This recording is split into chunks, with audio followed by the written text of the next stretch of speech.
নবীর সুন্নাত। যারা সুন্নাত অনুযায়ী চলবে কবরে যাওয়ার পর আমার নবীকে যখন দেখাইয়া দিবে, সুন্নতের আশিক নবীরে দেখা মাত্র চিনে ফেলবে।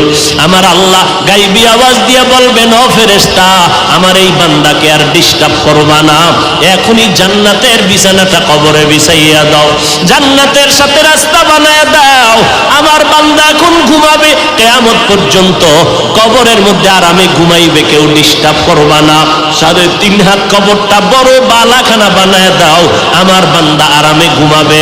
ও এলাকার যুবক, ও পর্দার আড়ালের আম্মা জান, ভালো করে শুনো, ওই অন্ধকার কবরে আল্লাহ না করুন দুনিয়াতে যারা রবের গোলামি করবে না, ইসলাম মানবে না, নবীর সুন্নতের আমল করবে না, এরা যখন কবরে যাবে, এই জমিনের মধ্যে একদল নাফরমান, ওই 3টা প্রশ্ন যখন তাদেরকে করা হবে, তখন তারা বলবে, হা হা লা আদরি, আফসোস আমি কিছুই জানি না। এই কথা বলার পর আল্লাহর নবী বলেন, আমার আল্লাহ গায়বী আওয়াজ দিয়া বলবেন, ও কবরের ফেরেশতা, এই নাফরমানকে আর কোনো জিজ্ঞাসাবাদ করার সুযোগ দিও না।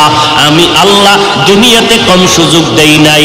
আমার দেওয়া পানি, আমার দেওয়া বাতাস, আমার দেয়া চাঁদের আলো, সূর্যের আলো, আমার দেয়া নদীর মাছ, আমার দেয়া গাছের ফল, জমিনের ফসল খাইয়া এই নাফরমান একবারও আলহামদুলিল্লাহ বলে নাই।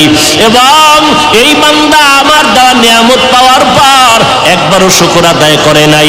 ওলামায়ে কেরামরা পায়ে ধরে ধরে ধরে ধরে নামাজের দাওয়াত দিত, এক বেলার নামাজও পড়ে নাই। এখন আর সময় নাই, জাহান্নামের বিছানাটা কবরে বিছায়া দাও, জাহান্নামের বিছানা কবরে দিয়া জাহান্নামের সাথে রাস্তা খুলে দাও।